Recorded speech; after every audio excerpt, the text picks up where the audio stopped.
Shalom salam podcast eksposisi. Kita akan belajar Galatia 4 ayat 26. Apa arti ibu kita semua? Apa arti ibu kita semua? Galatia 4 ayat 26 mengatakan, tetapi Yerusalem yang di atas adalah merdeka, yang adalah ibu kita semua. Dalam konteks yang lebih luas, dalam ayat ini Paulus membandingkan dua wanita yang mewakili dua perjanjian. Hagar mewakili perjanjian hukum, Sarah mewakili perjanjian janji. Hagar adalah seorang budak dan anak-anaknya kiasannya berada dalam perbudakan hukum. Hukum dia sesuai dengan kota Yerusalem yang sekarang, Galatia 4 ayat 25. Sarah wanita merdeka, memiliki anak-anak dalam kiasan yang lahir dari janji Allah. Dia sesuai dengan Yerusalem yang di atas, Galatia 4 ayat 26. Kejadian 16 menceritakan bahwa Abraham menikahi Sarah, tetapi mereka awalnya tidak dapat memiliki anak. Daripada mempercayai Tuhan dalam masa depan mereka untuk menghasilkan ahli waris, Abraham dan Sarah mengambil masalah ke tangan mereka sendiri. Sarah memberikan budaknya Hagar kepada Abraham sebagai istri lain. Abraham tidur dengan Hagar dan dia hamil dan melahirkan seorang putra bernama Ismail. Kemudian seperti yang dijanjikan Tuhan, Sarah hamil dan melahirkan seorang putra bernama Ishak. Kejadian 21. Hagar dan Sarah dan putra-putra mereka Ismail dan Ishak dirujuk dalam Galatia 4 ayat 21 sampai 31.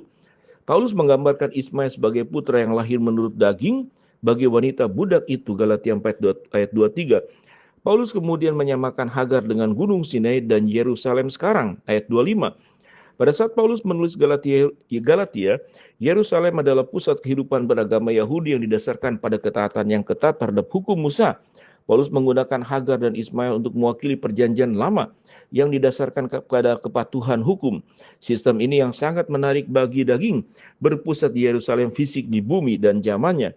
Paulus kemudian menggambarkan Ishak sebagai putra wanita merdeka yang lahir dari hasil janji ilahi. Galatia 4 ayat 23. Paulus membuat hubungan simbolis antara Ishak dan orang percaya perjanjian baru dalam ayat 28. Sekarang kamu saudara-saudara dan saudari-saudari sama seperti Ishak adalah anak-anak perjanjian.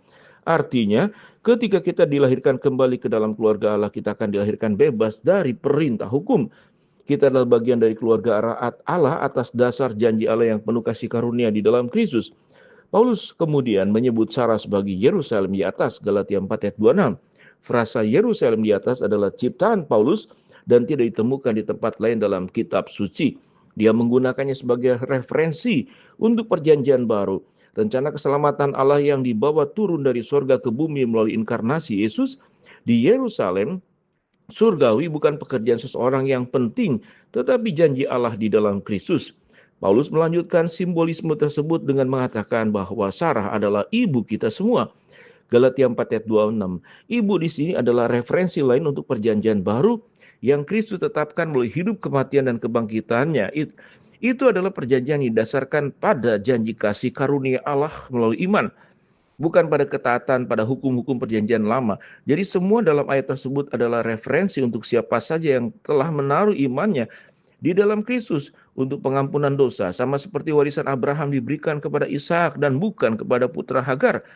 Demikian pula mereka yang dilahirkan kembali saat ini akan menerima warisan sorgawi dan kekal yang tidak akan pernah diketahui oleh mereka yang terikat pada hukum Taurat. Melakukan pekerjaan hukum Taurat tidak dapat menyelamatkan siapapun, Galatia 2 ayat 16. Hanya kasih karunia melalui iman di dalam Kristus Yesus yang dapat menyelamatkan. Efesus 2 ayat 8 sampai 9. Barang siapa yang berseru kepada nama Tuhan akan diselamatkan. Roma 10 ayat 13. Dan dapat dianggap sebagai anak-anak Abraham dan Sarah, pasangan yang imannya melihat penggenapan janji-janji Allah. Shalom.